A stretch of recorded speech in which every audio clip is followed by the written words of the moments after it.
Muy buenos días, amados hermanos y amigos que hoy están con nosotros en esta transmisión. Es un gusto tenerles aquí en Comunidad Apostólica. Vamos a iniciar nuestra reunión dominical, agradecidos al Señor por sus vidas y porque Él sigue hablando cada día a nosotros. Pues gracias a Dios por que usted se dispone a estar presente en las reflexiones que tenemos y a alabar, a bendecir a nuestro Señor, a orar juntos y estar atentos a su palabra. Le invito a que con una actitud reverente escuchemos un preludio que nuestra hermana Maru Ramírez va a interpretar. Es el Salmo número 5.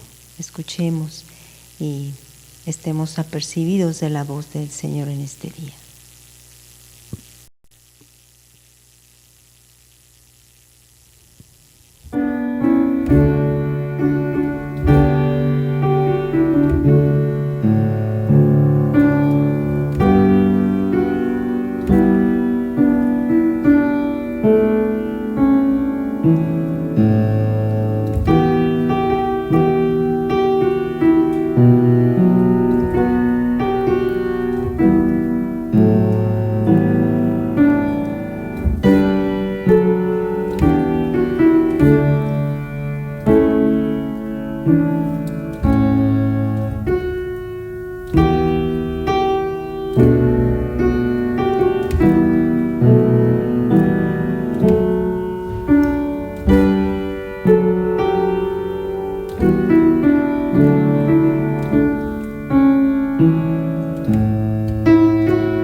Este salmo dice así: Escucha, oh Jehová, mis palabras, considera mi gemir, está atento a la voz de mi clamor, Rey mío y Dios mío, porque a ti oraré. Oh Jehová, de mañana oirás mi voz, de mañana me presentaré delante de ti y esperaré. Oremos, hermanos. Te agradecemos, Padre, esta oportunidad que nos das, que juntos como tu pueblo estemos reunidos esta mañana para alabarte, para bendecirte, Señor, para darte gloria y para considerar tu preciosa palabra. Gracias, Señor, por esta oportunidad que nos das, porque nuevas son tus misericordias. Gracias, Padre, permite que nuestros corazones estén apercibidos a tu voz y estemos dispuestos, Señor, cada día a hacer tu voluntad.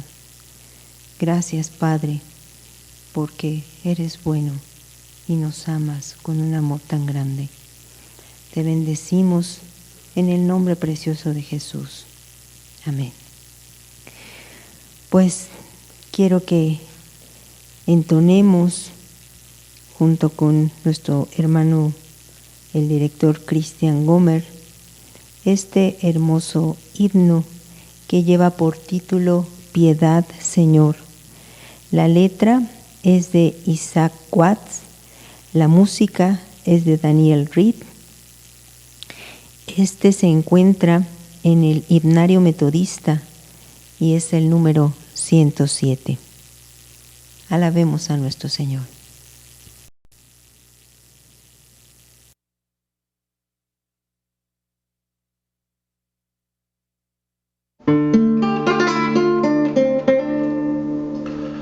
Dame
Letra, podemos recurrir a nuestro amado Señor y Él tendrá misericordia de nosotros. Quiero leerles el Salmo 133 que dice: mirad cuán bueno y cuán delicioso es habitar los hermanos juntos en armonía. Es como el buen óleo sobre la cabeza, el cual desciende sobre la barba de Aarón, y baja hasta el borde de sus vestiduras, como el rocío de Hermón que desciende sobre los montes de Sión, porque allí envía Jehová bendición y vida eterna. Ahora quiero que me acompañe usted al segundo himno, que lleva por título Consolaos, pueblo mío. Es entonado por nuestra hermana Miriam Arroyo. Se encuentra en el Himnario Bautista, el número 55. Está basado en el libro de Isaías, en el capítulo 40, verso 1. Y la letra es de Johannes Oleairus. Bueno, pues, hermanos, atendamos a la letra y alabemos a nuestro amado Señor. Consolaos, pueblo mío, bastaré, dice el Señor, consolad al que perdido yace en la oscuridad. A Jerusalén habla de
sigamos alabando a nuestro Padre, que es el Dios de toda consolación. Dice la palabra: mirad, bendecid a Jehová, vosotros todos los siervos de Jehová, los que en la casa de Jehová estáis por las noches. Alzad vuestras manos al santuario y bendecid a Jehová. Desde Sión te bendiga Jehová, el cual ha hecho los cielos y la tierra. Ahora quisiera que pasásemos a los saludos. Queremos saludar a todos nuestros hermanos que están viendo la transmisión, que nos siguen cada reunión. Nuestros hermanos de los países como Italia, España, Rusia, Japón, Inglaterra, Brasil, de El Salvador, y en Estados Unidos nuestros hermanos de California, de Texas, de Atlanta. En México nuestros hermanos de Veracruz, de Querétaro, de Puebla, del Estado de México, de Chihuahua, Coahuila, Aguascalientes, Jalisco, Tabasco, San Luis Potosí, Chiapas y de aquí de la Ciudad de México. Les enviamos un caluroso abrazo. Dios siga hablando a sus vidas, hermanos. Ahora quisiera pasar a este momento de adorar también a nuestro amado Señor. Si alguien ha dispuesto dar su ofrenda, sus diezmos, aquí a mi izquierda va a aparecer el número de cuenta y pues donde usted puede hacer una transferencia. El Señor siga bendiciendo sus vidas y supliendo toda necesidad que usted tenga. Pues ahora, hermanos, quisiera pasar a las felicitaciones. Hay varios hermanos que han cumplido años o van a cumplir en esta semana. Tenemos aquí el 31, va a cumplir años Constanza Suárez Mata. Es la hijita de nuestros hermanos Liz y Job. Le damos gracias a Dios por la bendición de que cumpla años su pequeña.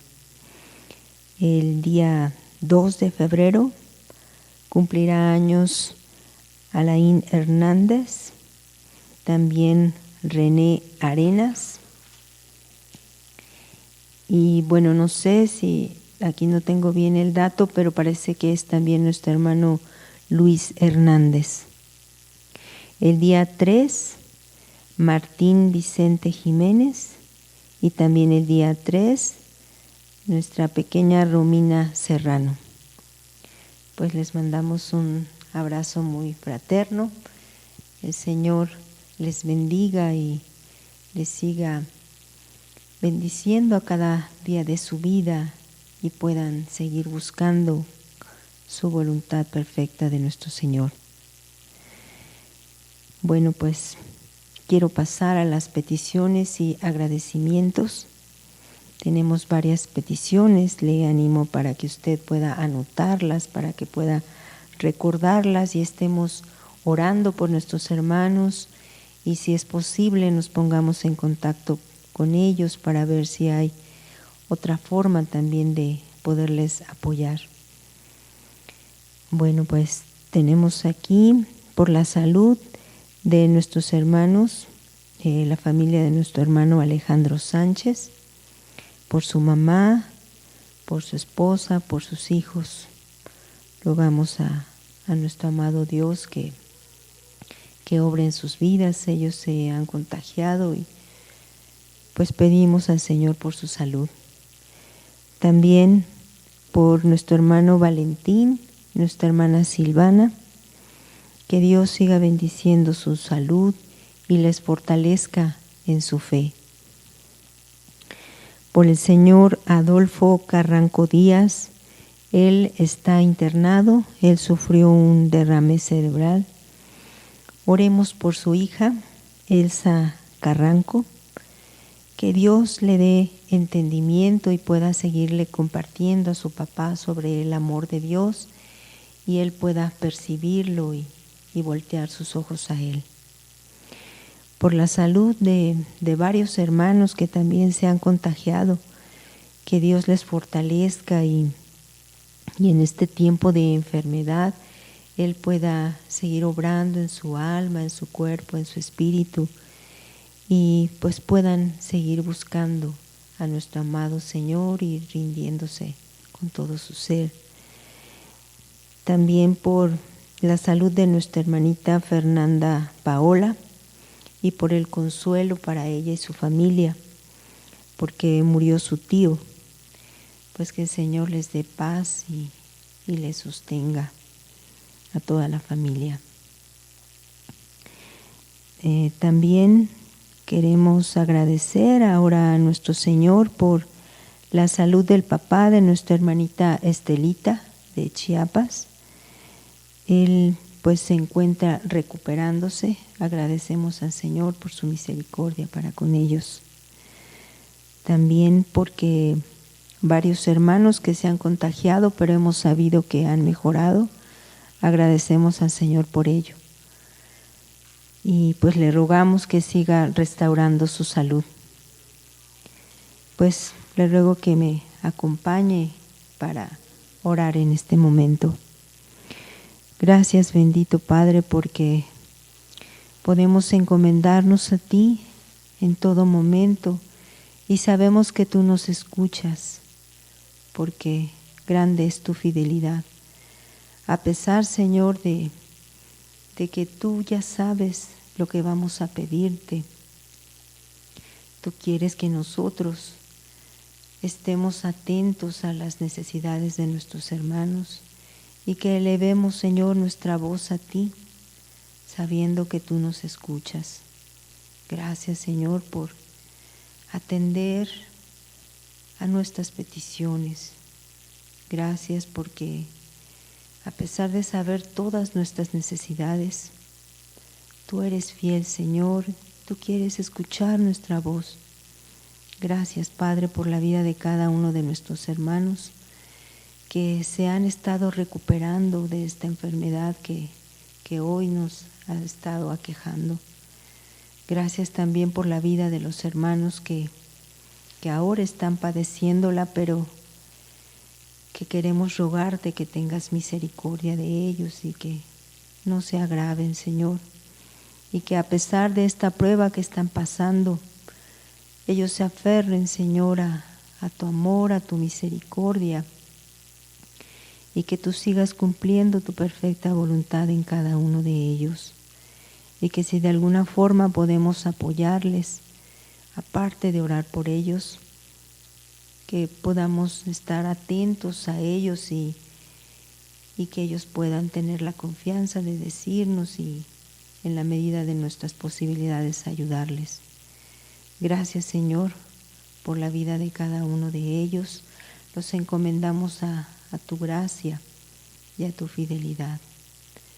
Te bendecimos por el consuelo que tú das a los que han perdido seres queridos, Señor. Sosténlos con tu amor.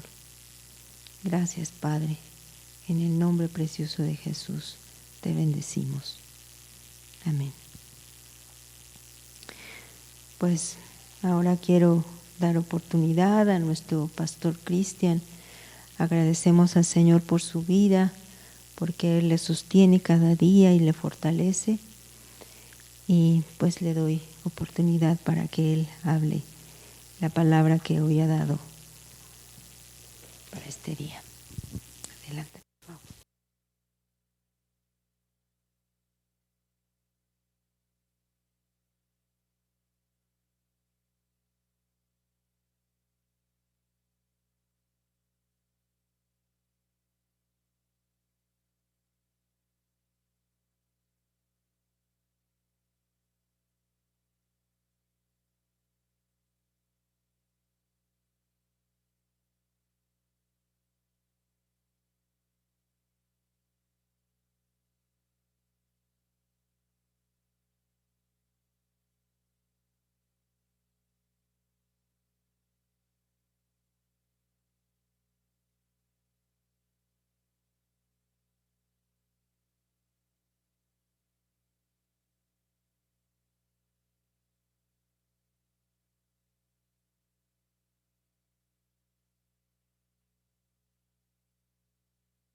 Hola hermanos, un placer saludarles. No creer en el Mesías es una decisión.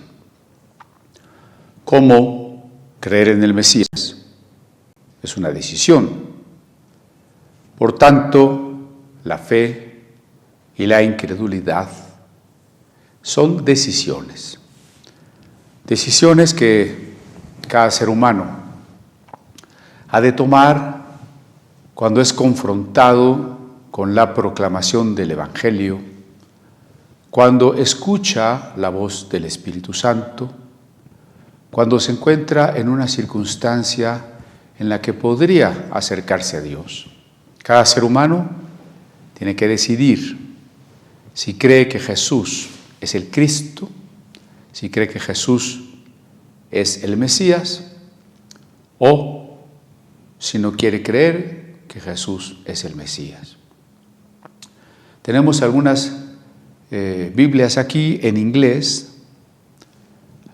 De este lado tenemos una Biblia que se tradujo en el ámbito católico por el obispo Dewey en el siglo XVI, conocida también como la Biblia de Reims, y ahora editada nuevamente por la Confraternidad Católica de los Estados Unidos y se conoce como la Biblia Confraternity Text, y podríamos decir que en sus orígenes fue la primera traducción católica al inglés.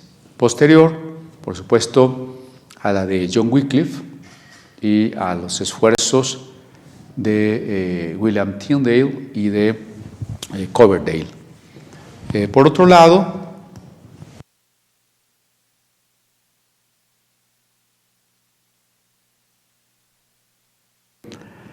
tenemos de este lado la Biblia de traducción también al inglés, la de 1611 del rey Jacobo, que es la traducción más difundida en el mundo de habla inglesa.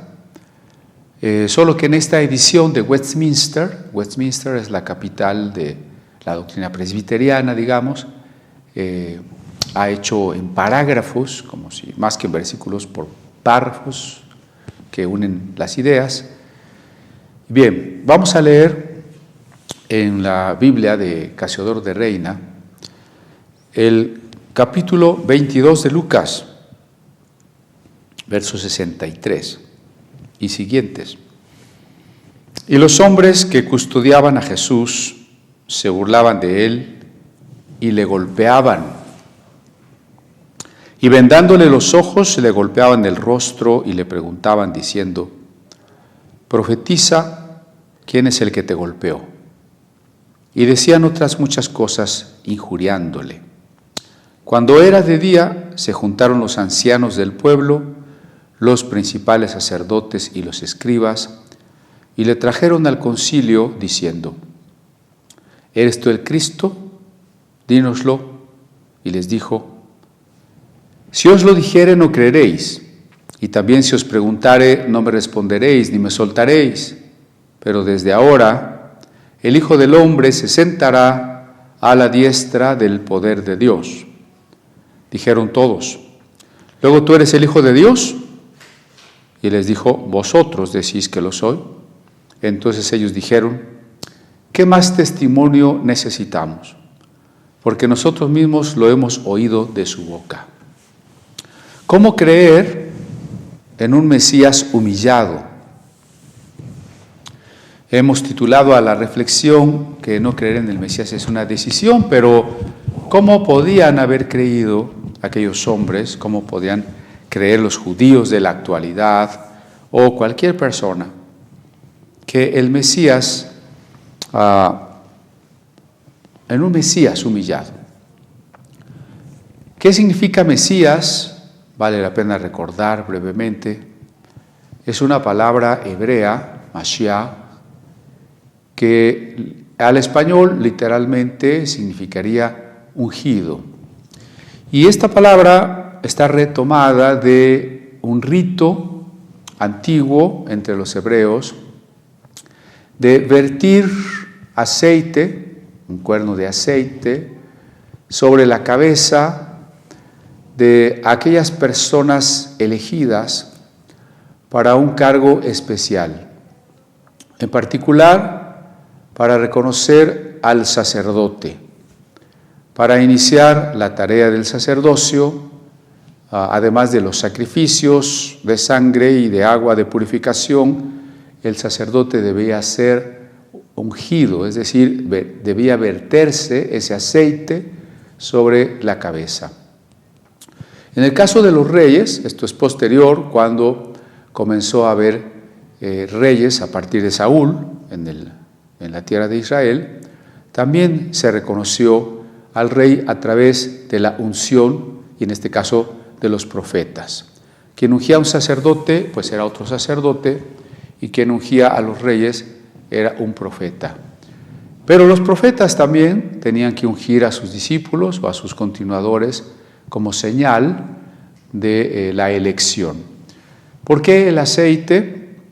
Bueno, parece que el aceite desde tiempos muy antiguos llegó a significar la presencia de Dios. En una teología un poco más desarrollada, el Espíritu Santo ya como persona, no solo como una fuerza, una presencia, sino como persona divina, que estaba de manera especial en esas personas para que pudieran desarrollar la tarea a la que se les había llamado. No se concebía en ese entonces que cualquier persona integrante del pueblo de Dios fuese un ungido, solamente aquellos que requerían un carisma, un don, una gracia especial para llevar a cabo la tarea. Como digo, en este caso, la tarea profética o la tarea sacerdotal o la tarea real, la tarea del rey. Después de haber tenido algunos reyes, sacerdotes, profetas muy importantes en la historia de Israel, nacía una esperanza. Tendría que llegar un rey definitivo.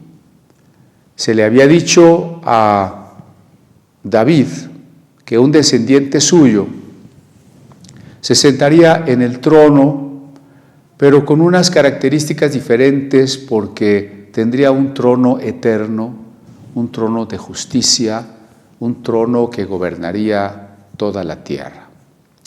Así que se esperaba por alguna parte, es decir, en ciertas interpretaciones, un profeta escatológico, un profeta último, y en ese sentido un ungido con el cual estuviera llegando ya el tiempo del establecimiento del reino de Dios.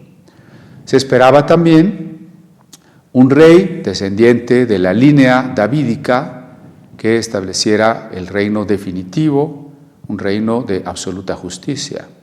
Y en ese sentido podría ser también un sacerdote supremo que renovara el sacerdocio, muy especialmente en la teología de Melquisedec, un tema que vimos en la carta a los Hebreos, no solo del sacerdocio correspondiente al orden de Aarón, sacerdocio arónico, sino un sacerdote de un orden diferente, de un orden eterno, el orden de Melquisedec. Y bien, poco a poco estas figuras se fueron uniendo en la esperanza de una sola persona que al llegar fuese a la vez el rey, establecedor de la justicia, el sacerdote y el profeta último. Jesús, al predicar el reino de Dios, al manifestar el amor de Dios desde una nueva interpretación de la Escritura, de la ley y los profetas, Jesús, al mostrar un respaldo del Espíritu Santo a través de los milagros, de la liberación de endemoniados, se presentaba como aquel ungido. Recordemos que ya estudiamos en el Evangelio de Lucas, cuando en la sinagoga de Nazaret Jesús leyó aquel pasaje del profeta Isaías: el Espíritu del Señor está sobre mí, por cuanto Jehová me ha ungido para dar libertad a los cautivos, vista a los ciegos, abrir la puerta a los presos, etc. Y Jesús, enrollando el libro, se sentó y empezó a explicar hoy se ha cumplido esta escritura ante ustedes. Jesús, a partir de su propia predicación, por supuesto de la percepción de los discípulos, como aquella confesión de Pedro cuando le dice, tú eres el Cristo, el Hijo del Dios viviente, en la percepción del pueblo que ha recibido la enseñanza, los milagros, las sanidades de Jesús, Él es el ungido. Pero, ¿cómo es posible? Aquí parece venir la duda y la contradicción. ¿Cómo es posible que si esperamos un ungido, que sea un rey lo suficientemente poderoso para imponer la paz en el mundo, para convertir las espadas en herramientas de arado, de labranza? Como si esperamos un sacerdote, un rey que establezca en plenitud el reino de Dios, y en el reino de Dios los malvados serán desarraigados. ¿Cómo es posible que ahora este hombre, que se llama el Mesías, o que algunos lo reconocen como el Mesías, pueda estar siendo humillado? Porque leemos aquí el verso 63.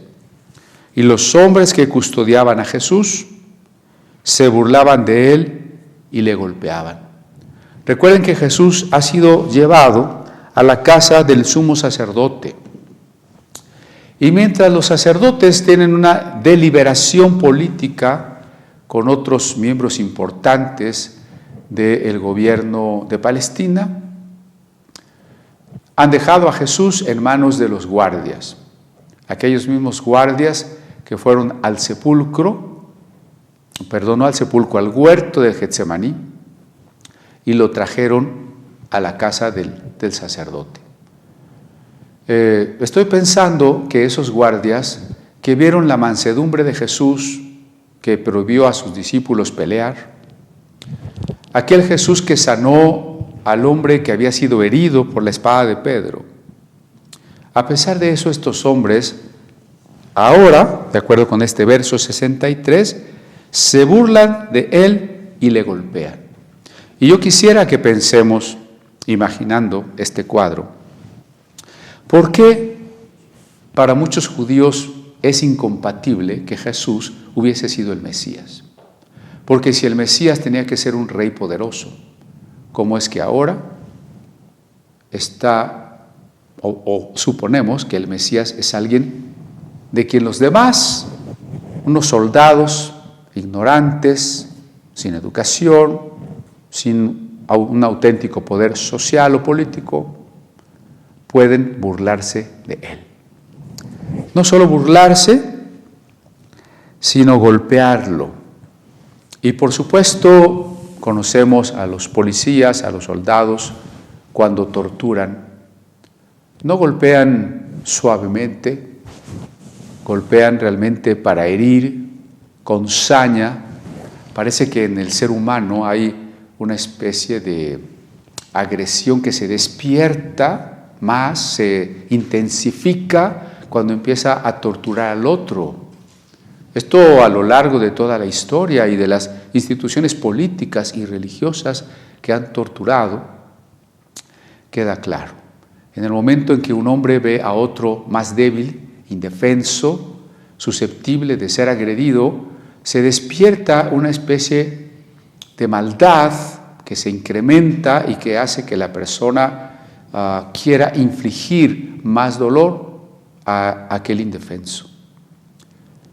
Y hasta la fecha, los judíos que no creen en Jesús, hay muchos que creen en Jesús, hay que aclarar, pero los que no creen, quizás sea mayoría, dicen, no vemos la paz que iba a traer el Mesías. No hay paz en la tierra, no se ha establecido el reino de Dios. ¿Cómo vamos a creer en un Mesías humillado, en un Mesías despreciado, como ese rey último, ese profeta, ese sacerdote que estábamos esperando para que nos liberara, para que transformara el mundo, es un hombre tan débil que unos soldados, unos guardias, unos policías lo pueden golpear, lo pueden torturar, se pueden burlar de él? Y ese es el argumento hasta la fecha. Por algo diría Pablo que para los judíos la cruz es escándalo, ¿no? ¿Por qué? Porque no coincide con el cuadro, con el concepto que ellos tenían de cómo debe ser el Mesías. Claro, aquí se aplica perfectamente el texto que dice que el pensamiento de Dios es mucho más alto que nuestros pensamientos, porque a veces nos aferramos a la idea que tenemos nosotros de cómo deben ser las cosas, cuando Dios tiene otra perspectiva, otros planes y sobre todo, pues otros valores, producto de sus atributos de bondad, de santidad, de amor. Un Mesías que venga y se imponga al mundo por la violencia no es coherente con los atributos divinos de misericordia, de paciencia, de amor, que son las razones, a fin de cuentas son las razones por las que Dios creó el mundo y que establecen la propia finalidad del mundo. En el versículo 64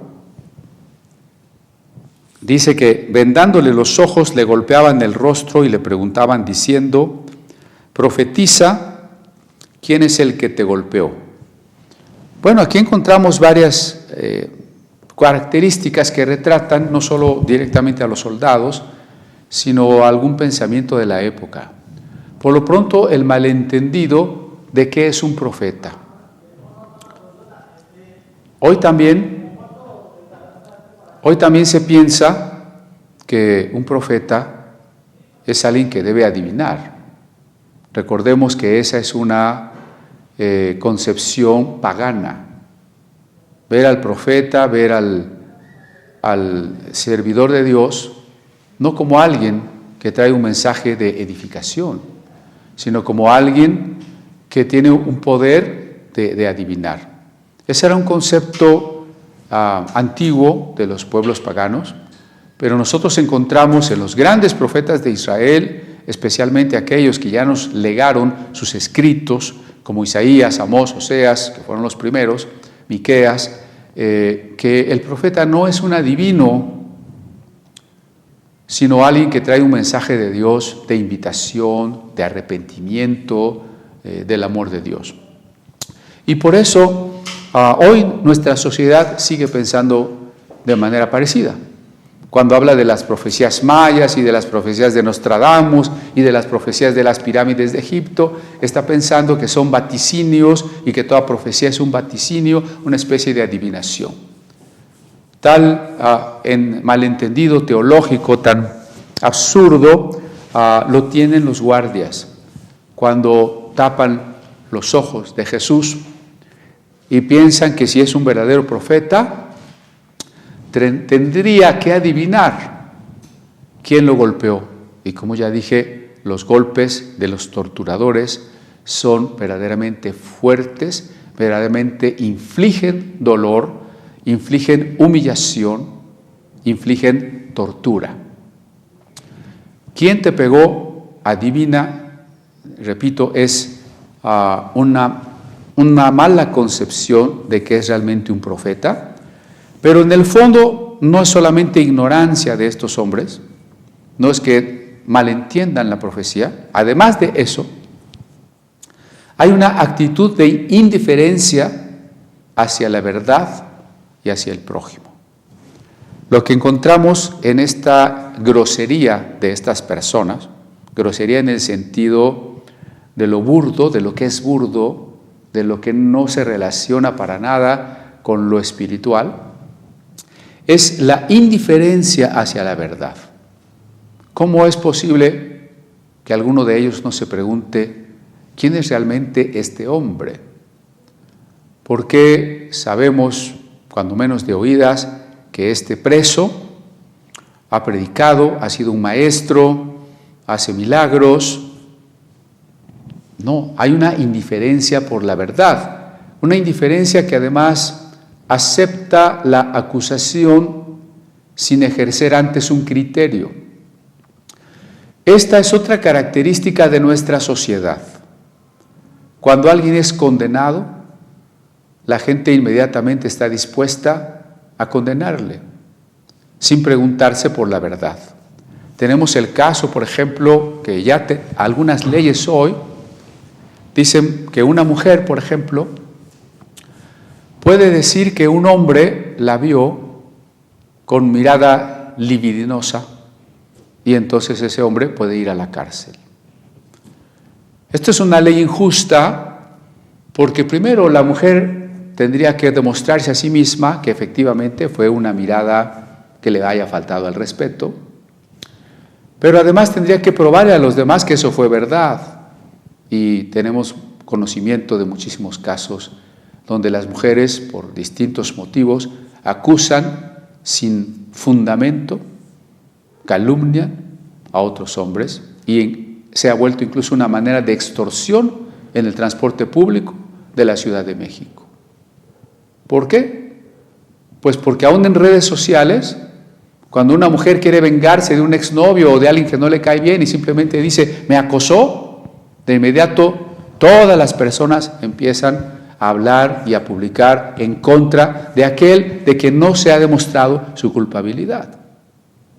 Por supuesto, esto es más grave en el caso de un profeta o de un rabino que ha sido preso, en la medida en que estos hombres, si tuviesen algo de sensibilidad espiritual, tendrían que decir, ¿quién es realmente este hombre? ¿Por qué está aquí? ¿Qué dice él? ¿Por qué se porta de manera mansa?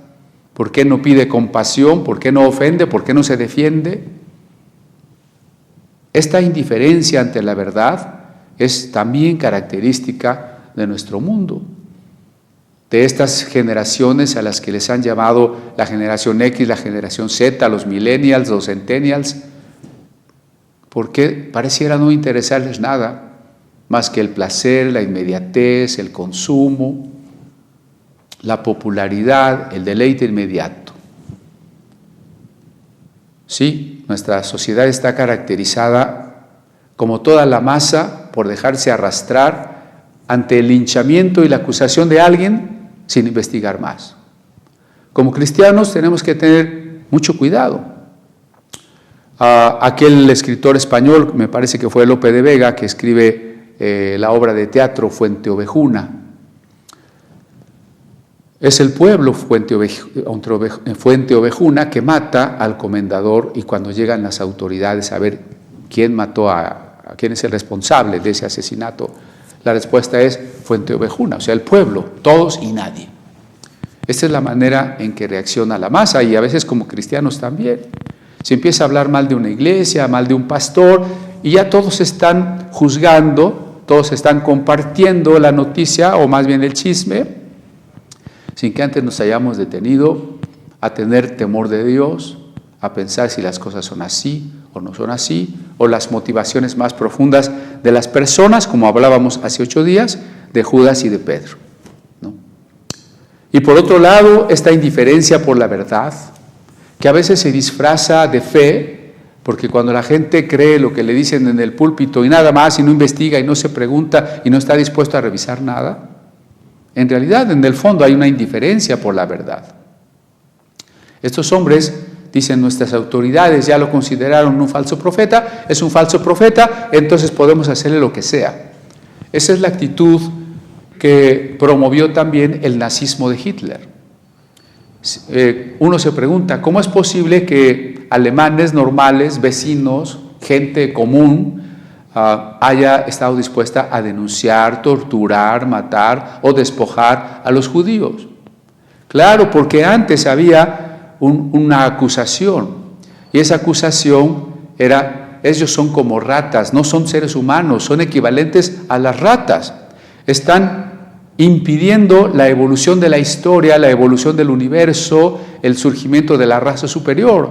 Entonces, cuando aceptamos la acusación contra alguien, nos sentimos avalados y ni siquiera culpables de poderle infligir dolor. Esto es lo que espera a los que hoy somos cristianos, porque ya estamos etiquetados como retrógradas, homofóbicos, discriminadores, proferentes de un discurso de odio, y la gente no se va a preguntar, porque es la masa, no se va a preguntar si realmente somos profetas o no, si realmente proclamamos la verdad o no, si nuestro discurso es de odio o no. Ya tenemos una etiqueta, y esa etiqueta justifica la persecución y justifica el maltrato. Dice el verso 65 que decían otras muchas cosas injuriándole. Nosotros estamos acostumbrados a hablar de la pasión y el sufrimiento de Jesús como algo sagrado, porque por toda la vida y a lo largo de toda la historia de la Iglesia hemos escuchado de la pasión salvadora de Jesús. Pero detengámonos un momento. No la veamos en este momento como algo sagrado. Veámoslo como sucedió en su momento.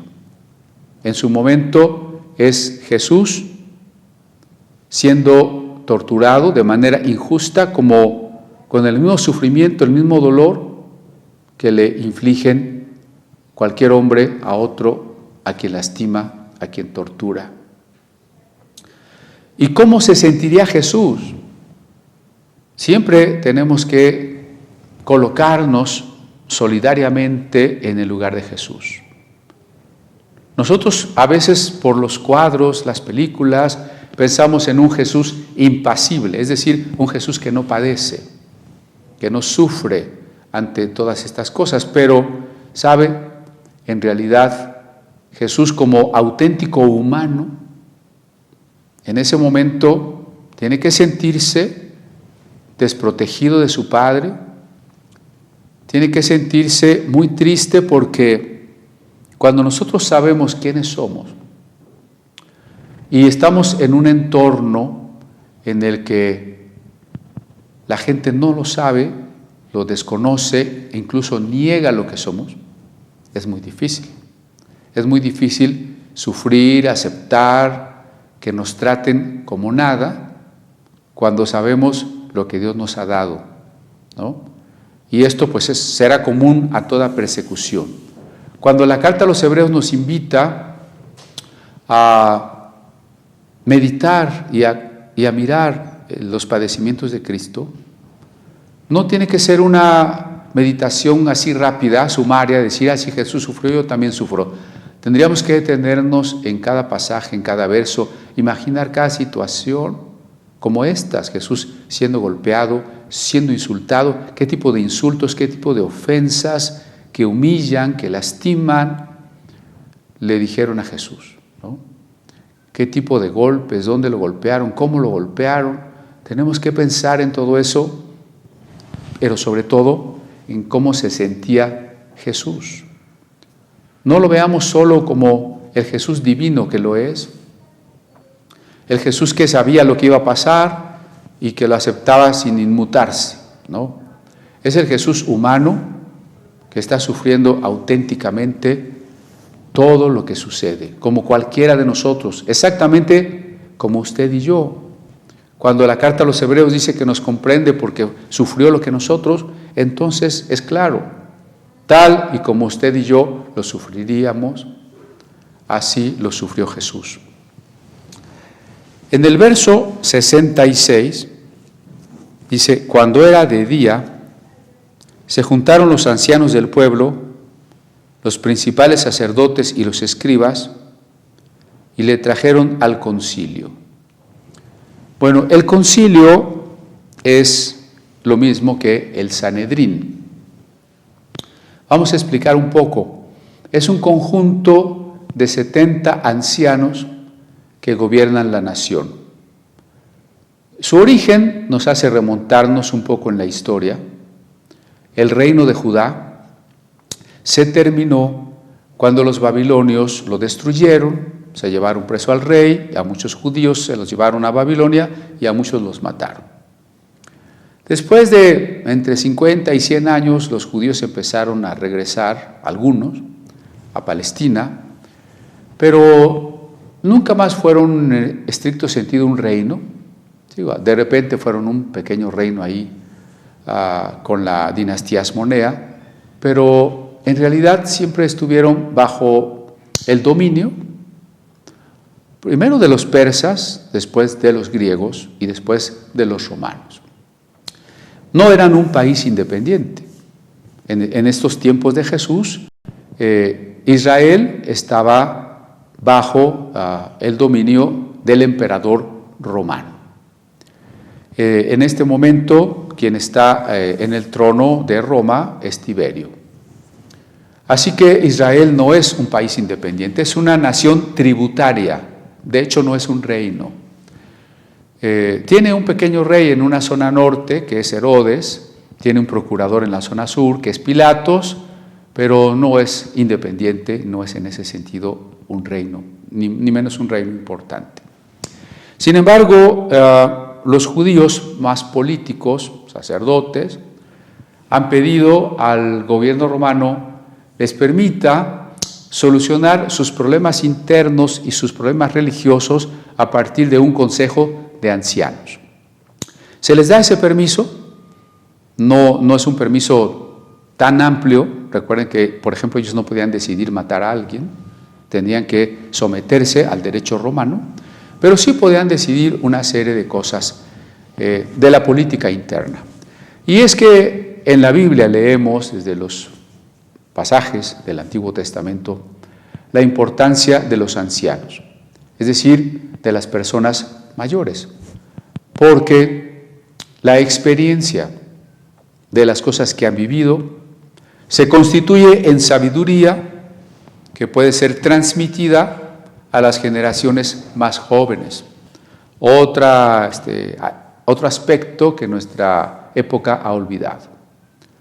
Hoy el anciano es un tanto desechable, ya no encuentra trabajo, difícilmente va a obtener un sustento, pero sobre todo va a ser ignorado por la familia, por los jóvenes. Él está pasado de moda, no sabe nada, luego no sabe ni usar su celular, ¿no? Entonces los ancianos ya no son reconocidos por su sabiduría y los jóvenes actualmente no están ávidos de beber la sabiduría de los ancianos. Pero pues encontramos en la historia de los pueblos semitas cómo los ancianos gobernaban las ciudades y aconsejaban a las personas, presidían en los juicios, eran testigos de calidad. Cuando con Esdras regresan algunos judíos desde Babilonia otra vez a Palestina, y no pueden establecer un rey porque están bajo el imperio persa, el rey es el rey persa, establecen por primera vez el Sanedrín. El Sanedrín es una institución que nace con Esdras y que se llamó también la Gran Sinagoga. Y con Esdras, de hecho, nace el judaísmo, ¿no? Como religión. Porque antes tenemos al pueblo hebreo en la peregrinación, luego al pueblo y el reino de Israel, luego el reino del norte, el reino de Judá en el sur, pero el judaísmo como religión, con las instituciones que lo constituyen hoy, nace con Esdras. Entre ellos el Sanedrín, aquellos 70 ancianos de todo el país, que serían como el Consejo Supremo. En este tiempo del dominio romano, se les permite, como dije, volver a constituir el Sanedrín. Y bueno, ese Sanedrín tendría que haber juzgado la veracidad de Jesús, de sus palabras y de su vida, pero era un órgano corrupto. No es una novedad eso. Hoy podemos decir que en la mayoría de los países donde vivimos, digo países porque sé que varios de ustedes están en otro país, es corrupto el poder ejecutivo, es corrupto el poder judicial, es corrupto el poder legislativo, es corrupta la administración pública, las fuerzas de seguridad pública. Siempre ha sido así y el pueblo judío no es la excepción. Un judío es un ser humano como cualquier otro. Entonces, el Sanedrín estaba corrompido. No juzgó imparcialmente a Jesús. Entre las cosas que debían seguirse como regla estaba el hecho de que alguien tenía que haber defendido a Jesús, o de lo contrario el Sanedrín por unanimidad no podría condenarlo. Era un buen precepto, ¿no? Contar con una especie de abogado como condición para decidir si alguien era culpable o no era culpable. Pero además ya dijimos que Jesús fue llevado primero a la casa del sumo sacerdote, que no era un lugar institucional de impartición de justicia, sino que fue llevado ahí simplemente, como dicen en el argot político, para cocinar su condena.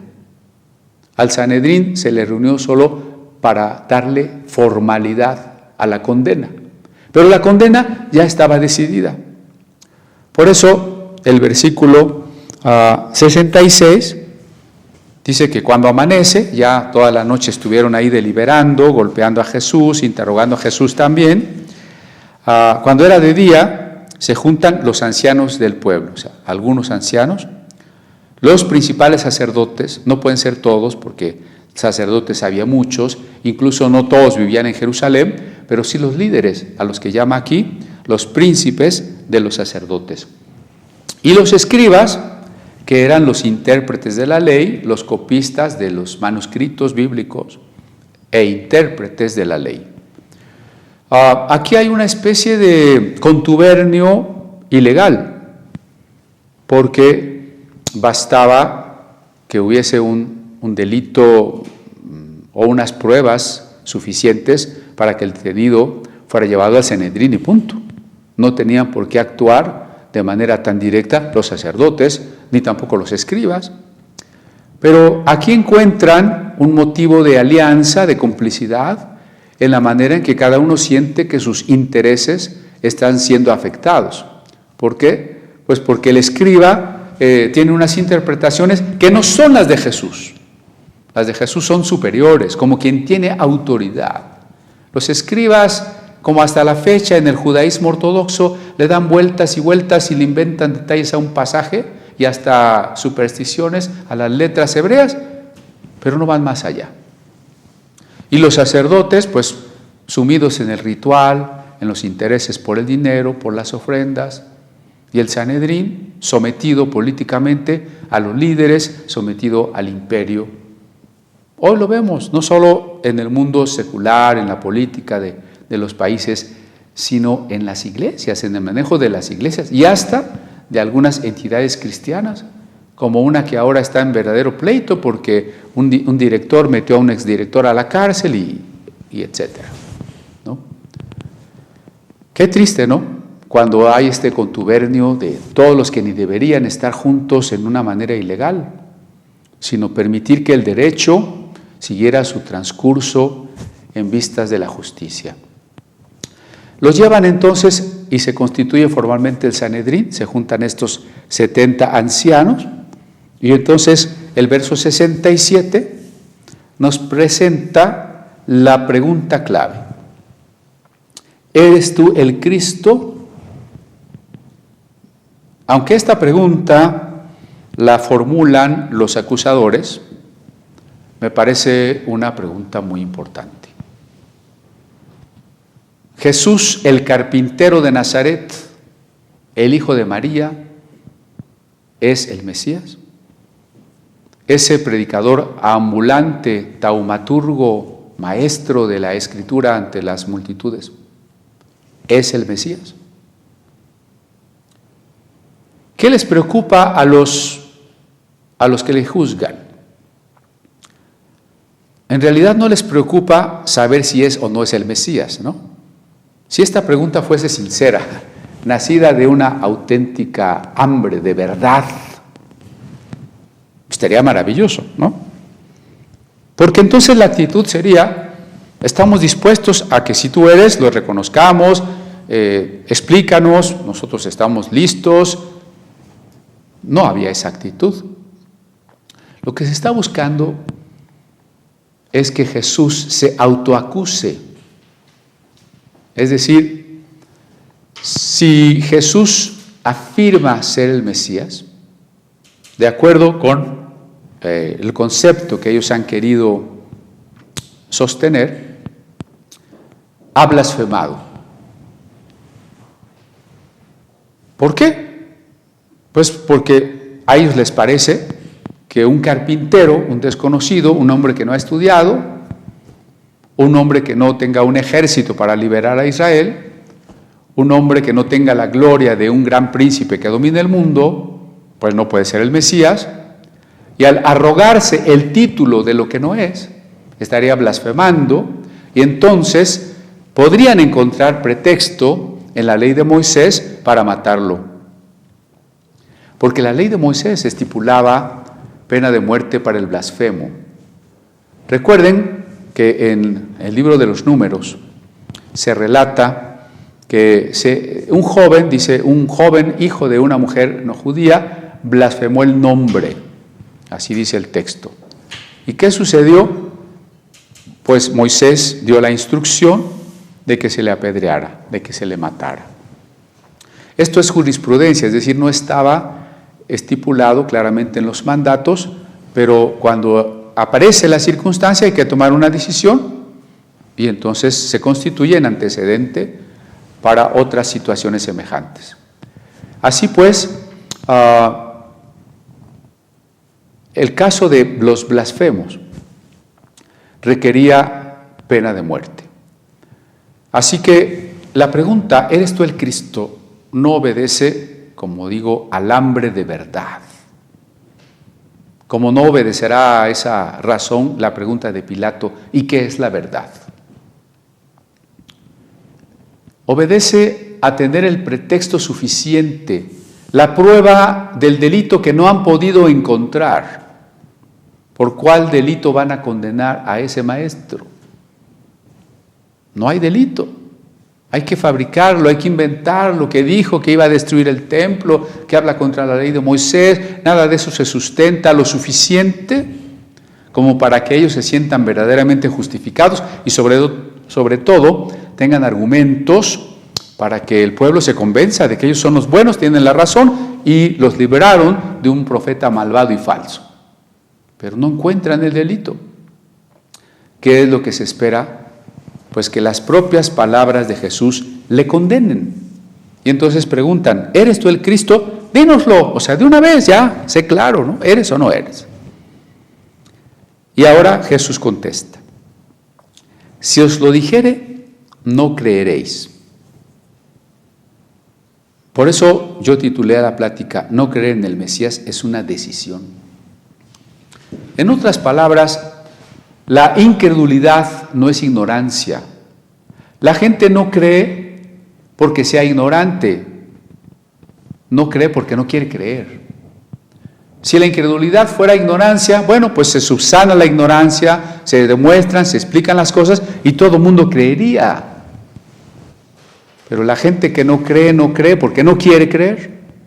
Recuerden que ya vimos aquel pasaje del rico y Lázaro, cuando el rico está en el infierno y le dice, Padre Abraham, si yo no puedo recibir ninguna ayuda, ningún consuelo, permite que Lázaro resucite, que vaya a mi casa, allá tengo 5 hermanos, que les avise para que no vengan a este lugar de tormento. Y entonces Abraham le contesta, ¿no? Tienen la ley y los profetas. Y entonces dice el rico, mis hermanos no leen la Biblia, no creen en la Biblia. Y entonces la sentencia de Abraham es, si no creen a la ley y los profetas, tampoco creerán aunque alguno resucite de los muertos. ¿Ven el extremo? O sea, aunque viesen a alguien resucitar, no creerían. Le pasó a Jesús. Lo vieron sanando enfermos, abriendo los ojos de los ciegos, liberando endemoniados. Supieron que multiplicó los panes y lo supieron por cientos de testimonios porque ahí hubo mucha gente. Supieron que calmó la tempestad, que resucitó a Lázaro. No creyeron. Cuando desde la adolescencia salíamos a la calle a evangelizar, yo me encontraba mucha gente que decía, bueno, si Dios existe, a ver que ahorita caiga un rayo o que se mueva esta piedra o que se manifieste y yo lo pueda ver. No era que realmente fuera posible una prueba con la que ya creyeran. El problema de fondo es que la gente no quiere creer.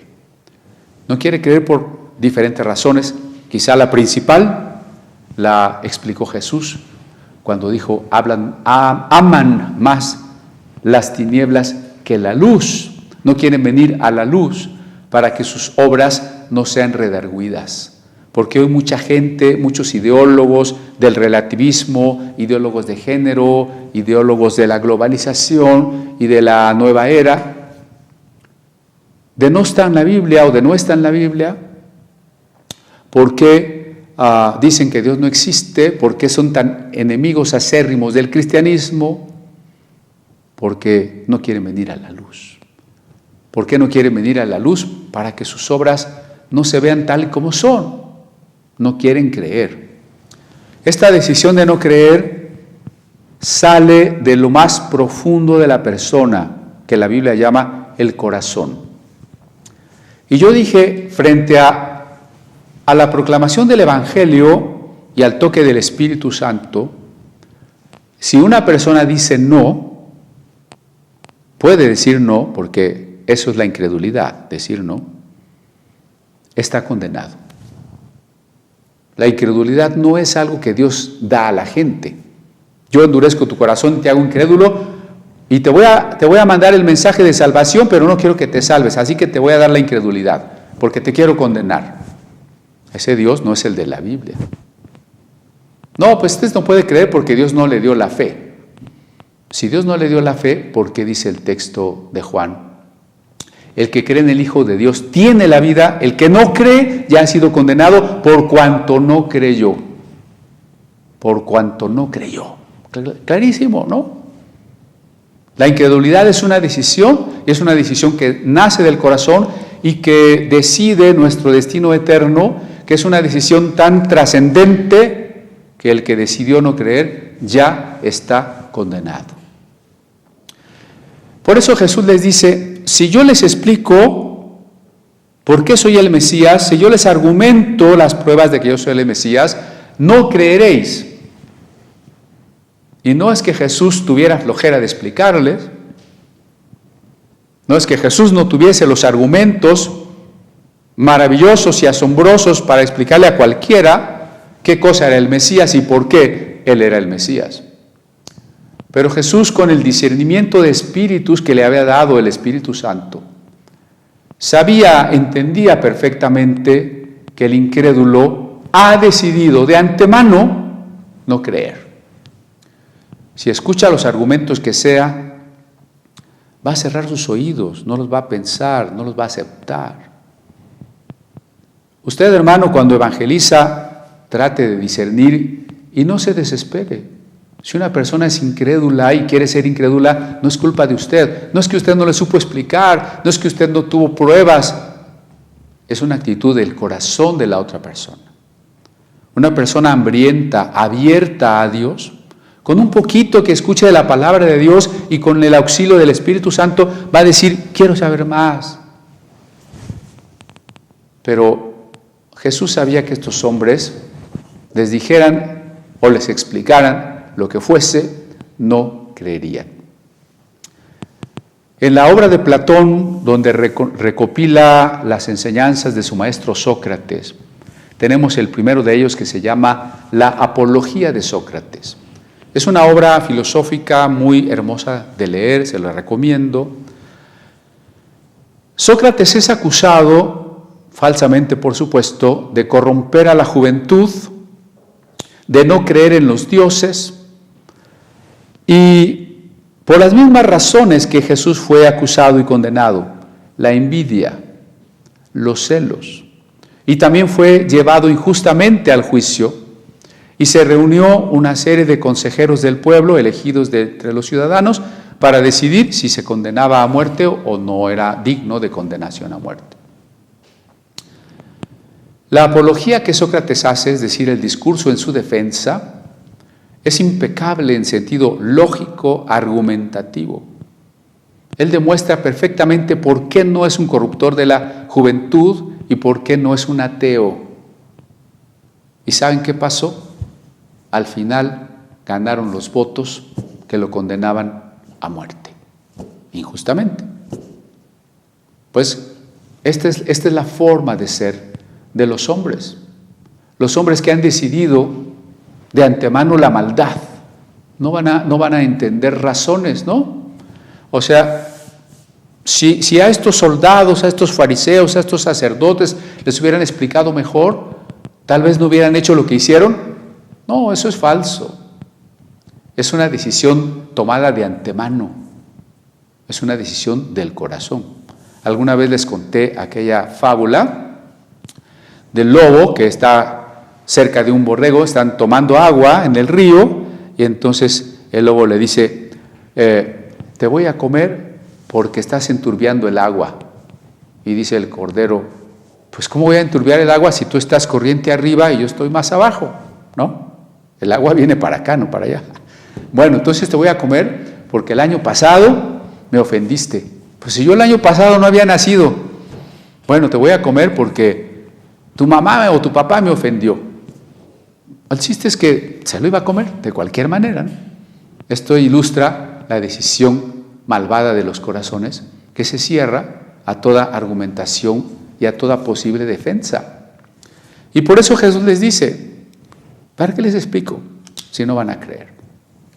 Nosotros, decía, tenemos que buscar el discernimiento del Espíritu Santo, cuándo predicar y cuándo callar, cuándo contestar preguntas y cuándo quedarnos callados.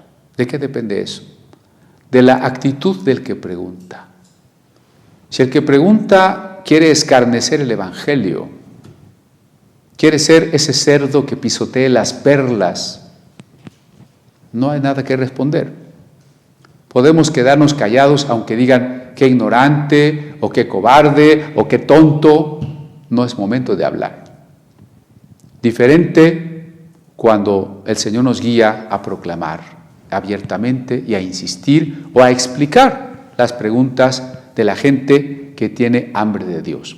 Y esto no solo con respecto al mundo, a veces en la iglesia, en la consejería, pues tanto de parte de algunos hermanos que vienen a quejarse de otros, como de pastores que juzgan a los que supuestamente han cometido el error, sucede lo mismo, No hay disposición a escuchar, a entender. A veces pareciera que las decisiones ya están tomadas de antemano.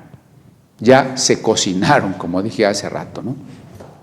Y entonces Jesús añade, también si os preguntare, no me responderéis, ni me soltaréis.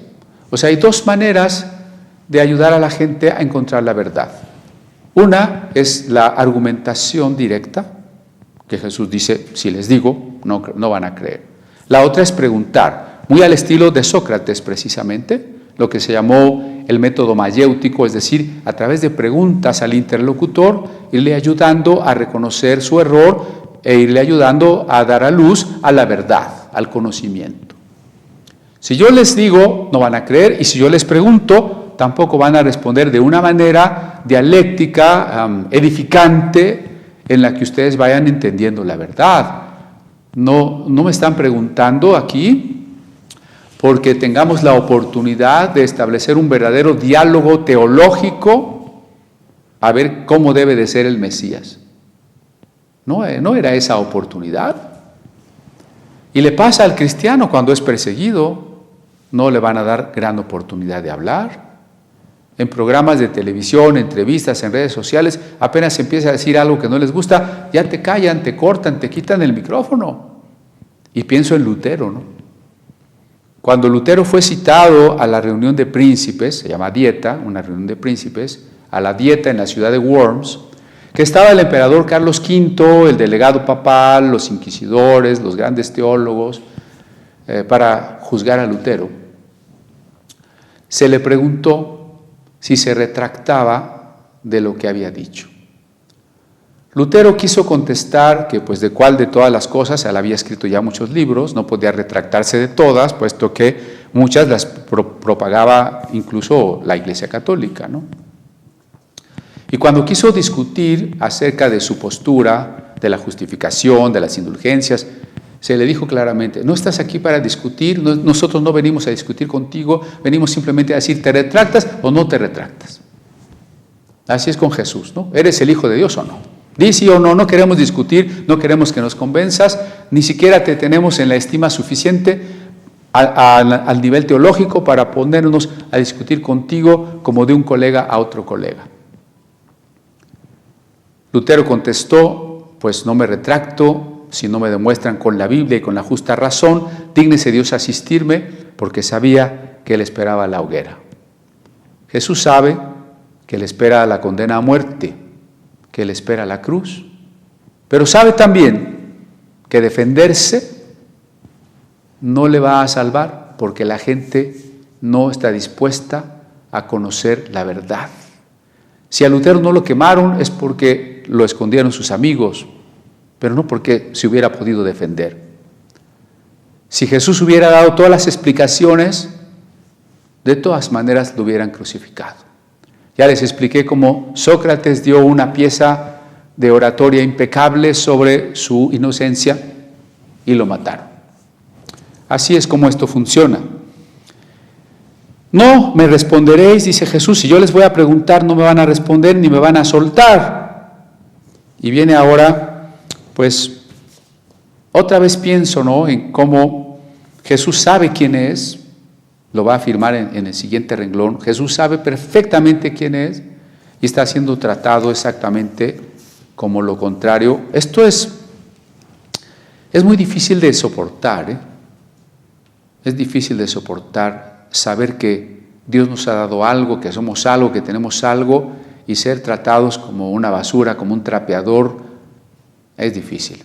Si usted ha tenido que trabajar en el mundo donde no le reconocen nada de su trabajo, de su relación con Dios, si usted ha sido secuestrado y no importa quién era, solo lo están humillando, golpeando, amenazando, usted sabrá lo que habrá sentido Jesús. Vamos a leer en griego el verso 69.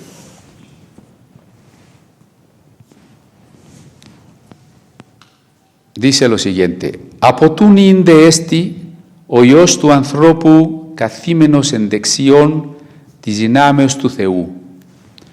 Es el verso 69 que quiere decir, αποτούνην de este, pero desde ahora, de este οϊός του ανθρώπου, estará el Hijo del Hombre, καθήμενος, sentado, en δεξιόν, a la diestra, της δύναμης del poder του Θεού, de Dios. Entonces, desde ahora el Hijo del Hombre se sentará a la diestra del poder de Dios. Este me ha parecido un versículo central en la medida en que, a pesar de la humillación, de la baja autoestima, de la subvaloración que nos inflige el maltrato y la ofensa, Jesús sabe quién es. Él sabe quién es. ¿Por qué puede, aunque se sienta angustiado y entristecido, aunque se sienta adolorido y humillado, aunque se sepa rechazado y escarnecido, por qué Jesús puede seguir perdonando a sus verdugos, a sus jueces? ¿Por qué puede seguir amando en medio de la injusticia? ¿Por qué puede mantener la dignidad del silencio frente a la injusticia y el odio? Porque sabe quién es. Y sabe que si sigue la voluntad del Padre y es un Mesías no glorioso para este mundo, humillado para este mundo, pero es glorioso para su Padre.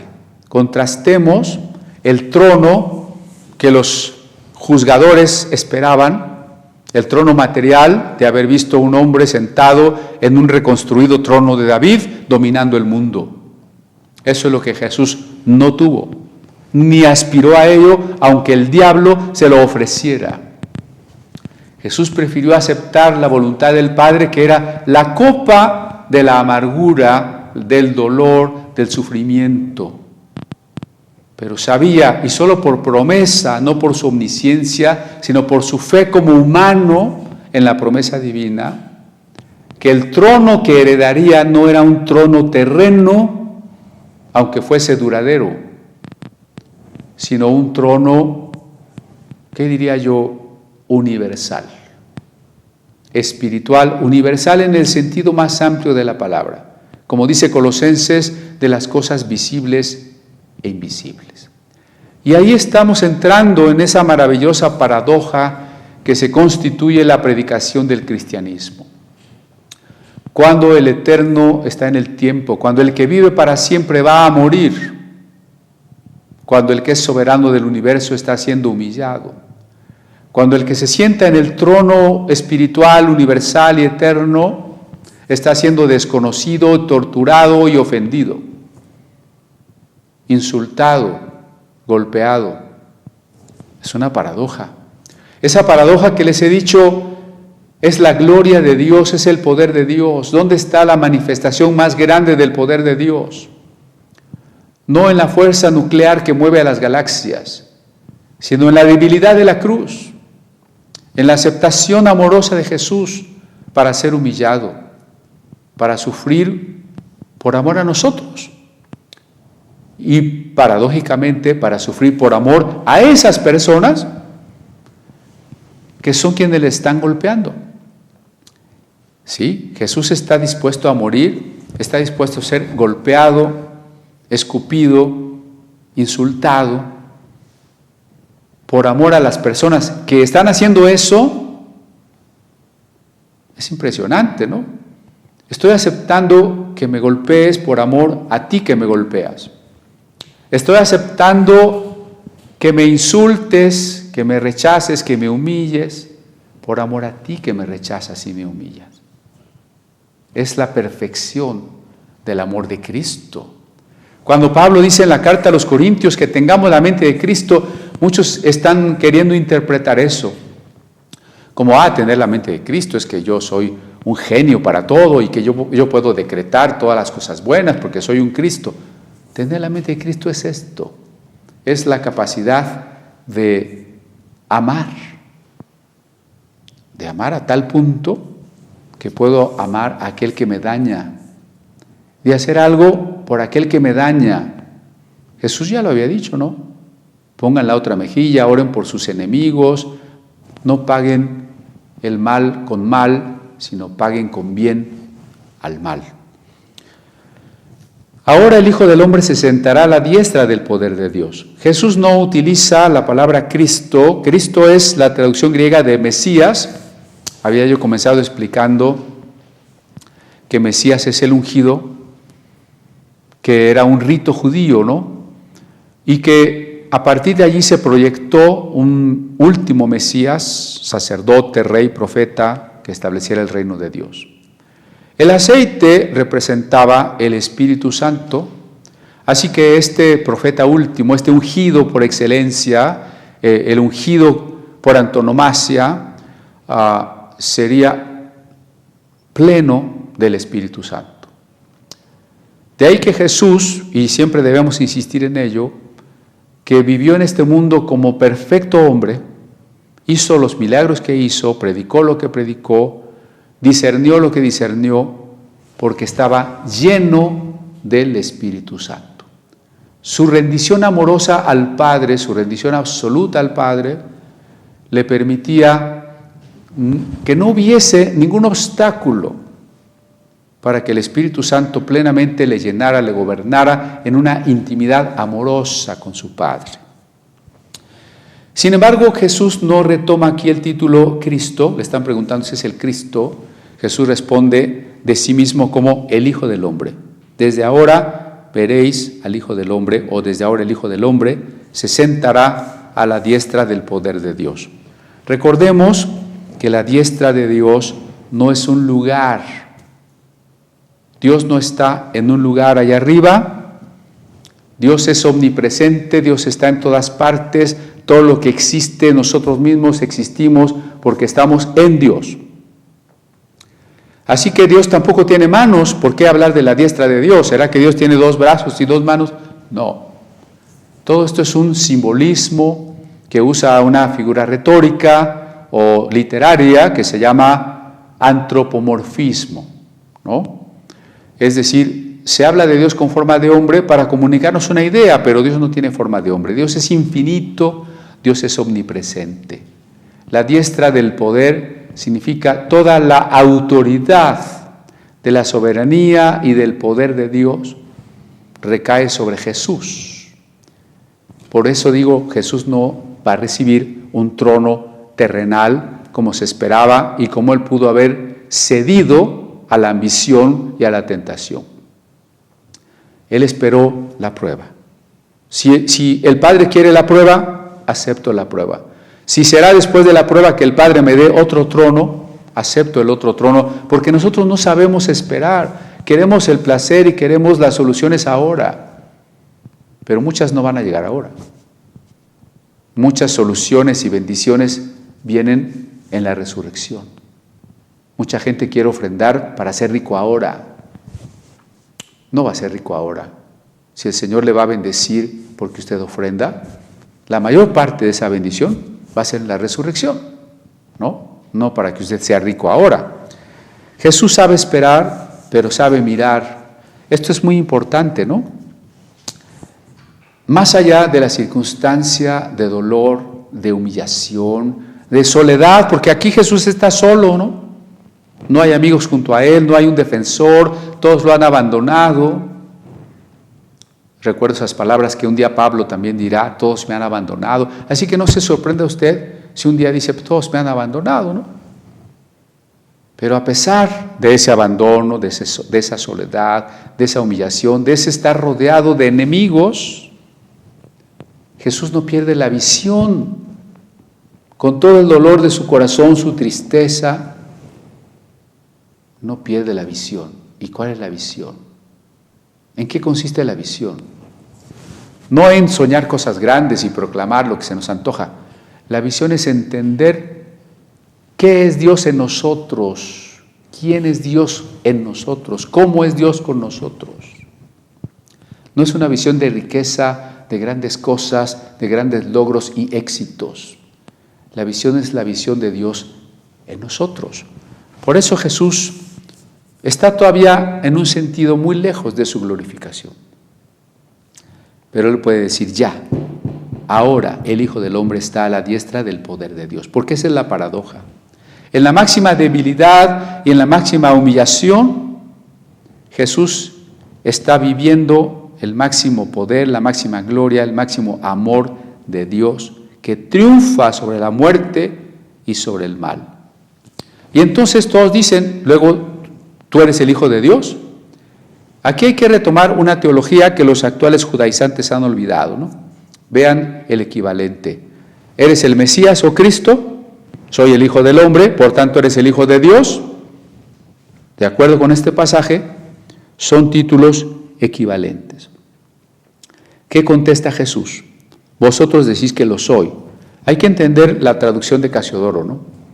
No significa, no lo soy, pero ustedes dicen, no significa eso. Significa, aunque ustedes lo digan por otros intereses y en incredulidad, es exactamente así como ustedes dicen. Y no he tenido necesidad de pronunciarlo yo. Han sido ustedes quienes, a pesar de sus actitudes equivocadas, lo han tenido que pronunciar. Esa es la verdad. Soy el Hijo de Dios. Eso es lo que está implícito.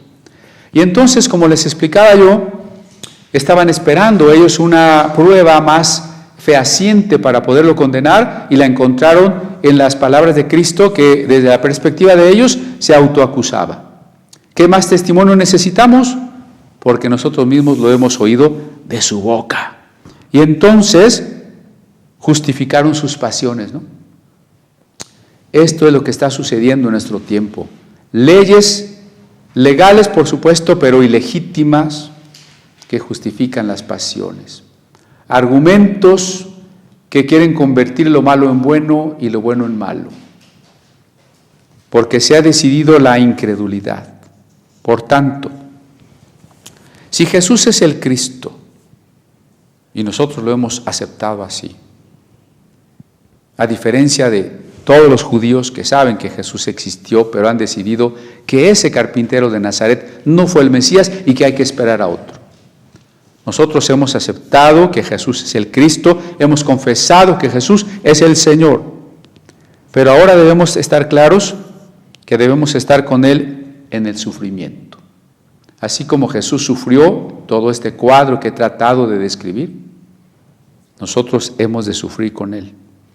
Más allá de la ley. ¿Por qué? Porque los judíos que siguen idolatrando a la ley y quieren salvarse por la ley, no pueden ver en el sufrimiento de Cristo el amor divino.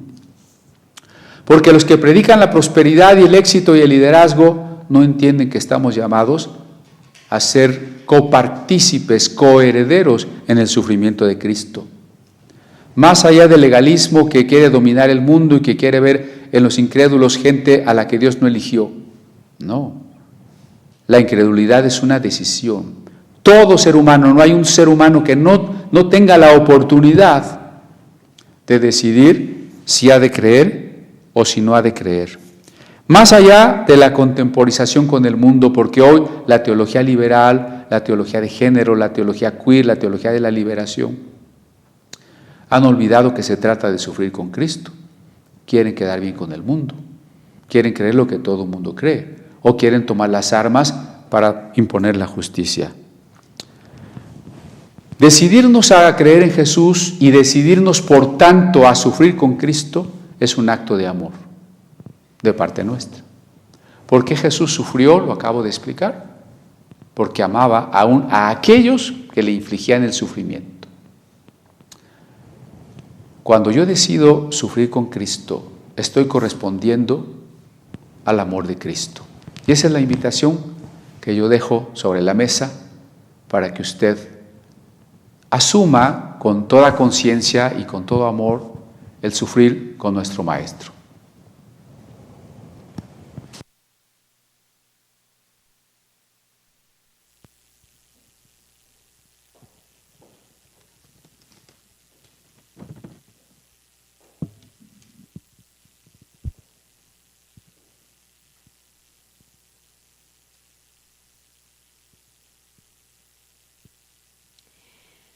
Las personas que no creen en Dios es que no quieren creer.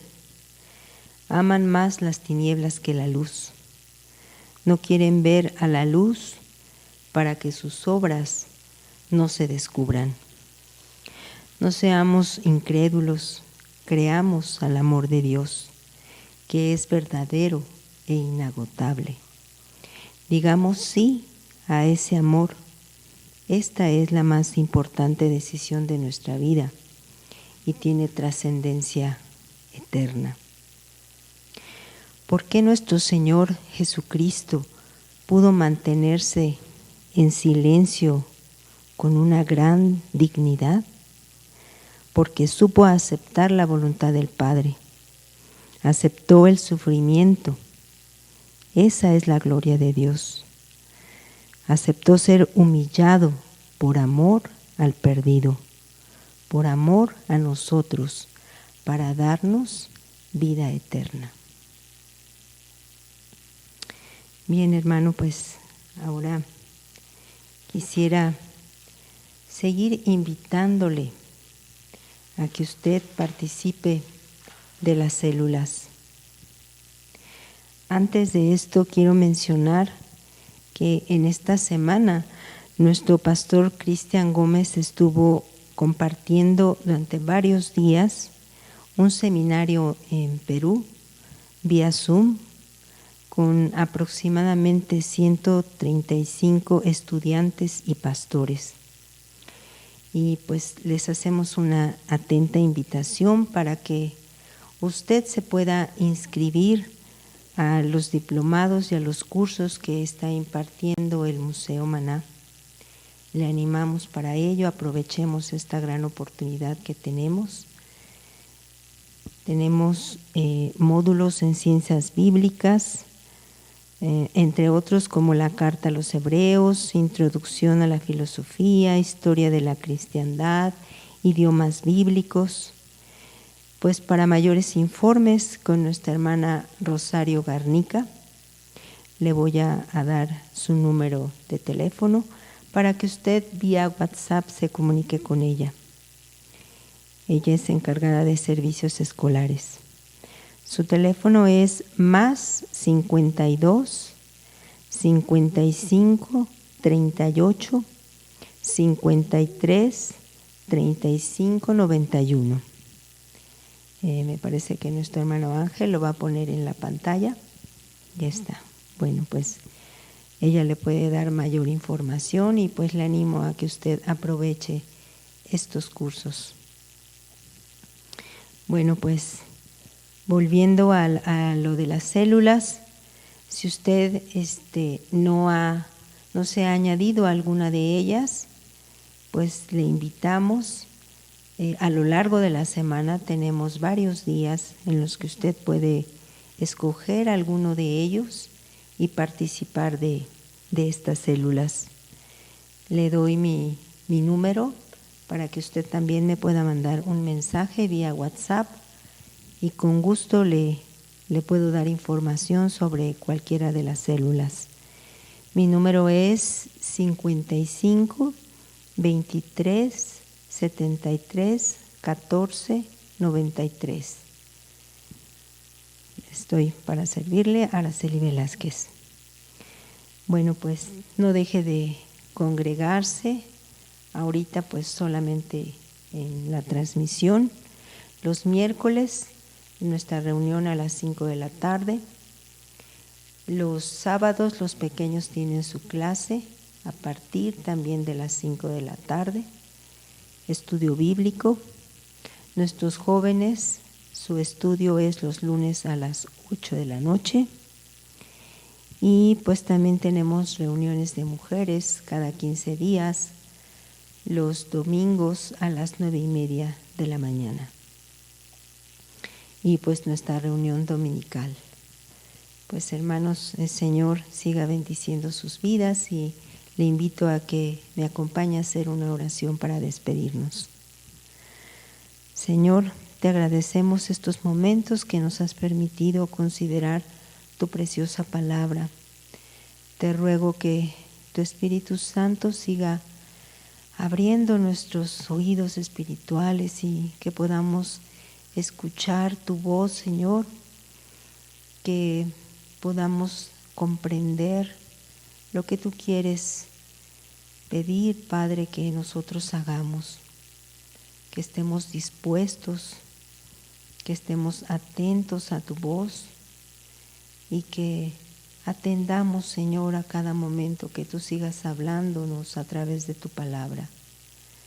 Permite que en estas reflexiones y en la lectura que estamos llevando día con día, de lunes a sábado, tú puedas hablarnos y que podamos entender cuánto amor has tenido para tu pueblo y también para nosotros, Señor.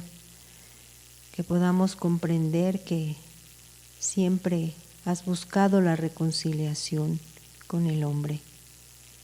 Que podamos reconciliarnos contigo y que podamos decirte sí en todo momento, Padre, que tú nos das oportunidad día con día.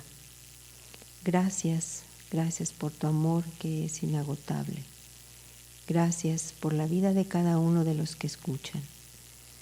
Te damos la gloria y la honra, Señor, y te bendecimos en el nombre de Jesús. Amén. Pues estamos despedidos y le seguimos invitando a que usted no deje de congregarse en cada reunión, en cada transmisión que tengamos. Un abrazo y Dios siga hablando a su vida.